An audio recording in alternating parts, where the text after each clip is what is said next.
लिए आरक्षित किया है। ये सभी अपनी बात को यहां पर रखेंगे भी, लेकिन शुरुआत में केवल एक प्रारंभिक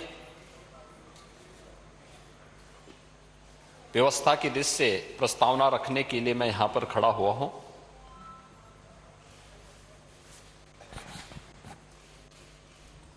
मुझे महर्षि वेदव्यास की पंक्तियां याद आती हैं, जिन्होंने नारी शक्ति के बारे में कहा है, खासतौर पर मातृशक्ति के बारे में, कि नास्ति मातृ समा छाया, नास्ति मातृ समा गति, नास्ति मातृ समम त्राण, नास्ति मातृ समा प्रिया।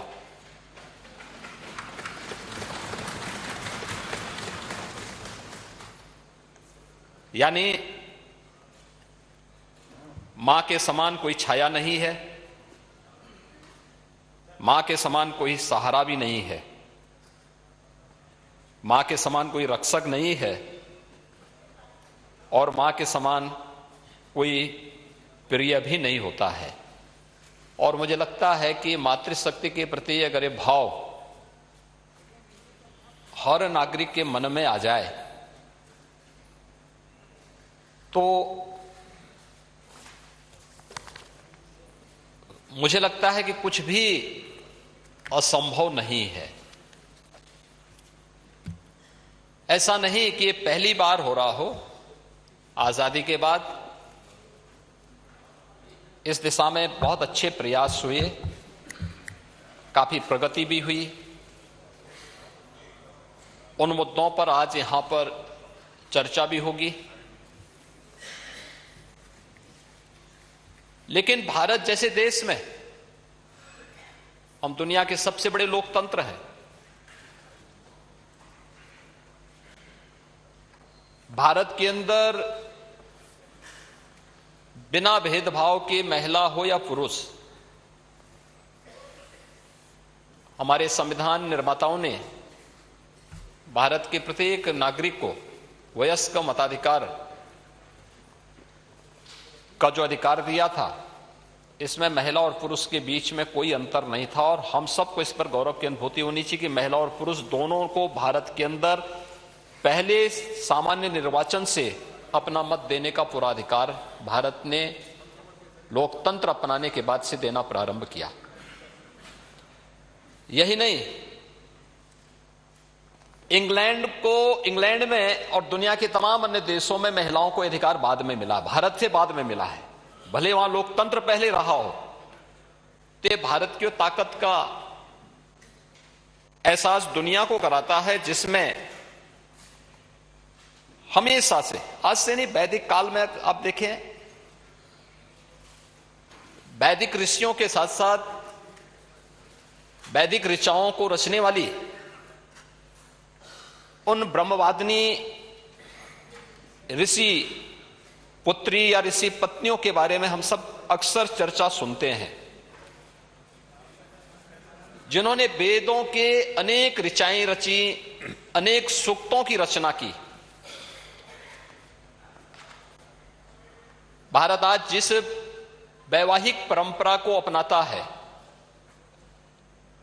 उसका जो विवाह सूक्त है, वह सूर्या सावित्री नाम की एक विदुषी महिला के द्वारा रची गई है। आप याद करिए, उसके बगैर भारत की वैवाहिक परंपरा बिना उन सूक्तों के गायन से आगे बढ़ ही नहीं सकता। ऐसे ही अगर हम देखते हैं, चाहे वह ब्रह्मवादिनी घोषा हो, लोपामुद्रा हो, विश्ववारा हो, अपाला हो, या फिर अनेक उन ब्रह्मवादिनी और वेदों की अनेक रचनाओं को रचने वाली वे सभी महिलाएं, जिन्होंने इस देश को एक दिशा दी, एक नया संस्कार दिया, एक नई गति दी। यही नहीं, शकुंतला के बारे में, अनुसुईया के बारे में, माता अनुसुईया के बारे में, दमयंती के बारे में, सती सावित्री के बारे में, गार्गी, मैत्री, अनुसुईया, अहिल्या, सीता, द्रौपदी, रुक्मणी,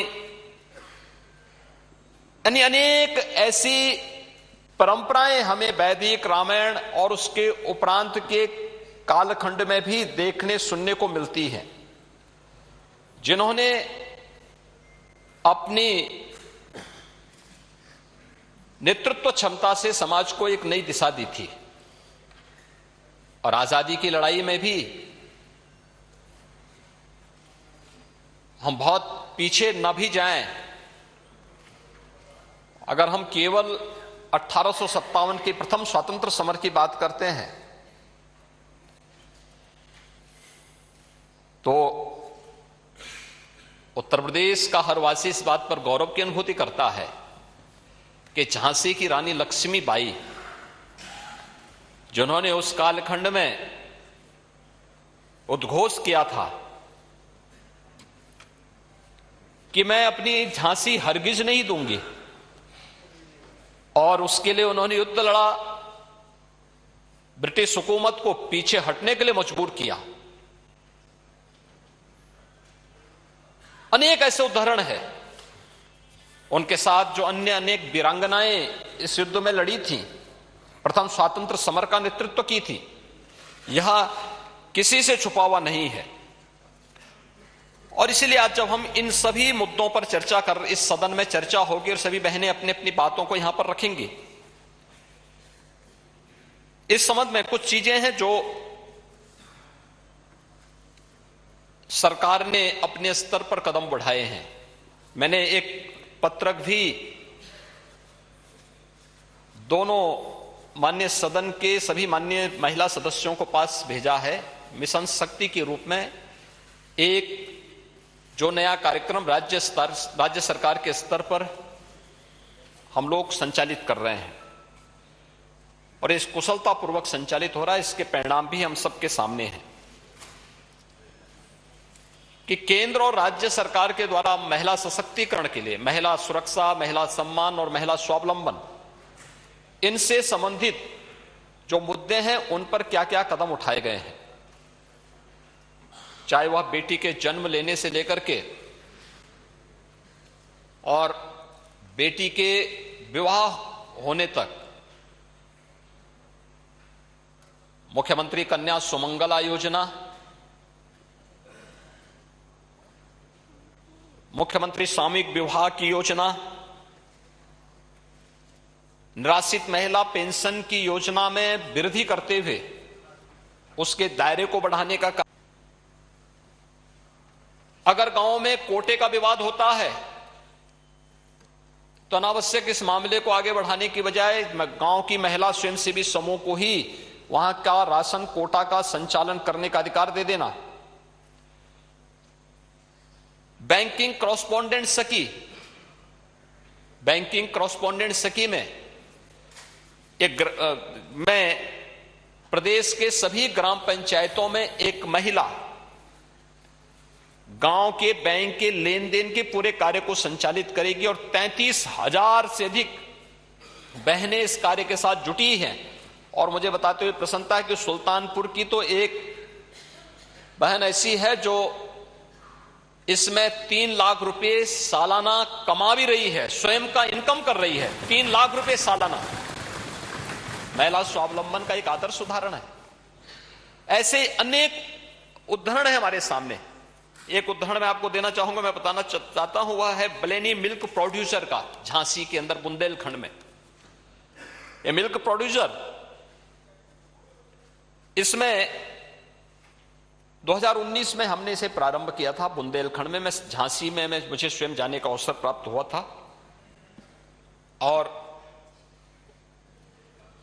गांव की सामान्य महिलाएं, ऐसा नहीं कि कोई बाहर से आया हो, लेकिन गांव की सामान्य महिलाओं ने जब अपनी क्षमता का परिचय दिया, आज इनकी संख्या है 41,000।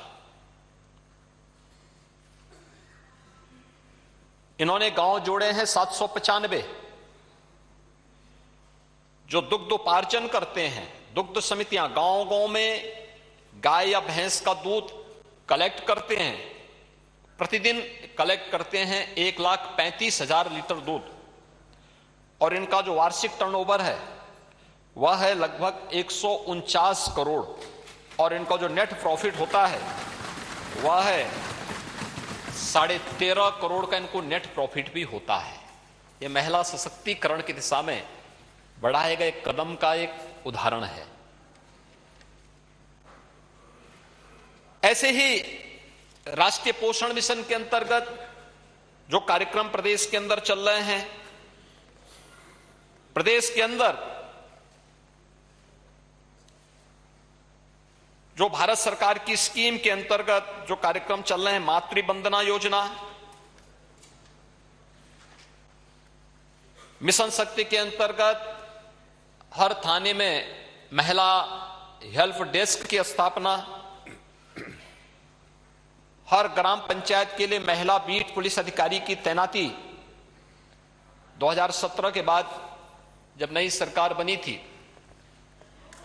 1947 से लेकर के 2017 तक 70 वर्षों में उत्तर प्रदेश पुलिस बल में, जो देश का सबसे बड़ा पुलिस बल है, इस पुलिस बल में मात्र 10,000 महिला पुलिस कार्मिक थी, अधिकारी और महिला कांस्टेबल सबको लेकर के। आज इनकी संख्या 35,000 से अधिक है। अतिरिक्त महिला पुलिस कार्मिकों की भर्ती की कार्रवाई को इस दौरान राज्य सरकार ने एक अभियान चला करके उन्हें भर्ती की प्रक्रिया के साथ जोड़ने का काम किया, और उन्हें महिला बीट पुलिस अधिकारी के रूप में हर ग्राम पंचायत के लिए भी तैनात किया, जहां पर यह कार्य कुछ जगह प्रारंभ हो चुका है, कुछ जगह हम लोग आगे बढ़ाने जा रहे हैं। महिला रिपोर्टिंग पुलिस चौकी और परामर्श केंद्र, हर एक जनपद में अलग से व्यवस्था बनाई गई है। कहीं पुलिस थाना, महिला पुलिस थाना जो स्पेशली केवल महिला संबंधी अभियान और उन्हें परामर्श देने के लिए गठित किया गया है, और कुछ जगह पुलिस चौकियों को अतिरिक्त व्यवस्था भी इसके साथ दिया गया है। और इसके साथ ही प्रदेश के अंदर जो कार्य हुए हैं, परिणाम है इसका, और ये चीजें हमें दिखाती है कि इसके परिणाम भी हम सबके सामने आए हैं, जिसमें प्रदेश के अंदर अभी जो हर थाने में प्रदेश के अंदर 1537 पुलिस सिविल पुलिस के थाने हैं, शेष अन्य मिला करके कुल 1584 थाने हैं, जिसमें जीआरपी के भी थाने आते हैं। इन सभी में महिला हेल्प डेस्क की स्थापना की जा चुकी है। प्रदेश के अंदर सरकार ने आने के तत्काल बाद 3,195 एंटी रोमियो स्क्वाड का गठन किया था।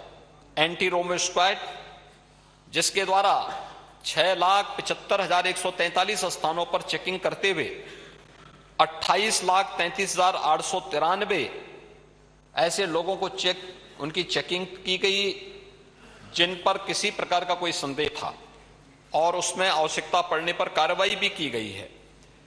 इसके अलावा प्रदेश के अंदर 10,417 महिला बीट अधिकारियों के लिए ऐसे बीट बनाए गए जहां पर केवल महिला कार्मिक ही इन सबको संचालित करती हैं, और प्रदेश के अंदर परिणाम साफ है कि महिला और बाल अपराधों में प्रभावी अभियोजन के फलस्वरूप 32 मामलों में जो महिला संबंधी अपराध या पास्को से संबंधित अपराध थे, इन सब में 32 अपराधियों को मौत की सजा दिलाई गई। 10 वर्ष से अधिक सजा पाने वाले 1,191 हैं, अर्थदंड पाने वाले 1,431 हैं। आजीवन कारावास की सजा इस दौरान बेहतर प्रोसिक्यूशन के माध्यम से जिन्हें दिलाया गया 1,323 है, और 10 वर्ष से कम सजा पाने वाले 3,420 ये भी इसमें किया गया। महिला अपराध में 4,751 अपराधियों को जिला बदर, और ये सभी कार्रवाई इसमें की गई। और एनसीआरबी के जो डाटा है उसके अंतर्गत अगर हम देखेंगे तो विगत 5 वर्ष के अंदर महिला संबंधी अपराधों में व्यापक कमी देखने को मिली। खासतौर पर बलात्कार में 33%, अपहरण में 29%, सील भंग में 25%, दहेज मृत्यु में 12% की कमी भी इस दौरान देखने को मिली है।